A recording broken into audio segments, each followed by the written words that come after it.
military threats between the U.S. and North Korea continue to escalate as members of the Trump administration back President Trump's grave warning to the North that the U.S. is prepared to, quote, unleash fire and fury like the world has never seen. Fox News correspondent Joel Wallman is in Washington with the latest.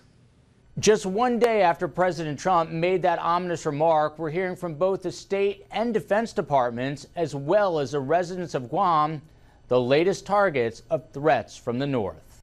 You can't do anything. You can't run and hide from a nuclear bomb or a threat. We're basically going to be wiped out. Frightened residents of the tiny Pacific island of Guam are afraid of being caught in the middle of escalating tensions between the U.S. and North Korea after Pyongyang announced it might attack the strategically important American territory. But Defense Secretary James Mad Dog Mattis with a warning of his own, telling the North to cease any thought of possible actions that would lead to the end of its regime and the destruction of its people. Secretary Mattis' salvo coming just as U.S. Navy bombers were taking off from Andersen Air Force Base in Guam, heading near the Korean Peninsula.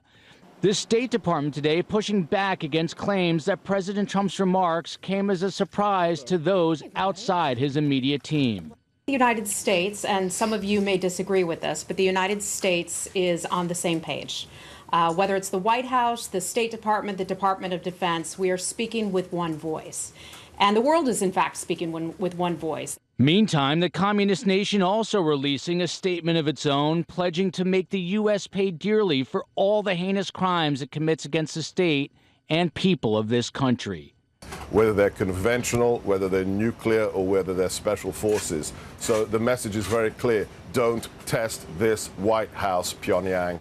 When asked whether or not he had any advice for those concerned about the increased rhetoric, Secretary of State Rex Tillerson said no, urging Americans to sleep well tonight. In Washington, Joel Wallman, Fox News.